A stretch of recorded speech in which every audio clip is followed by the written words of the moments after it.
Another day, another basketball stories na naman ang pagkikwentuhan natin. At ngayon nga, yung balitang pagkuha ng Los Angeles Lakers kay Obi Toppin. At ang balitang may tatanggalin na nga daw na player sa Golden State Warriors. Kagaya nga ng napag-usapan natin, dahil nga sa mahihinang performance ng Los Angeles Lakers ngayong season, ay hindi na nga talaga malabo na gumawa pa si Rob Pelinka ng trade sa lalong madaling panahon bago pa man sumapit ang trade deadline.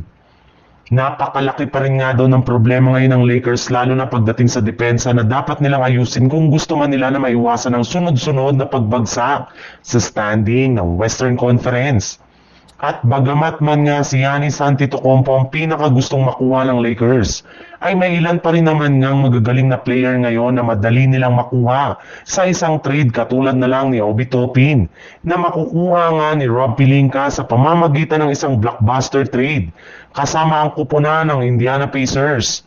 Bali dito nga ay makukuha ng Lakers sina Obi Toppin, Jarvis Walker gamit sina Dalton Knight, Rui Hachimura at Maxi Kleber.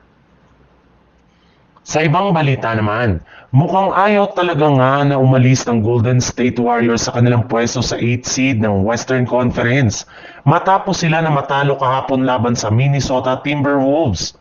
Kaya mas lalo lamang ang lumalaki ang tsansa na gumawa talaga sila ng trade sa mga susunod na buwan dahil malinaw na nga na hindi na sapat ang kanilang lineup para manalo at makapagsabayan sa mga legit na contender. Marami na rin naman ng mga fans na naguguluhan na sa kasalukuyang game plan ng kanilang head coach na si Steve Kerr. Matapos nitong i-DNP o hindi paglaruin si Jonathan Kuminga kahit man wala siyang iniindang injury ngayon sa kanyang pangangatawan. Imbis nga na makatulong pa si JK sa pagpapalakas ng kanilang depensa at rebounding ay binabangko nila ito. Mas gusto pa nga nila na ibabad sa loob ng court si Brandon Podziemski kesa kay Kuminga na unti-unti na naman ngang nawawala ng tiwala sa team.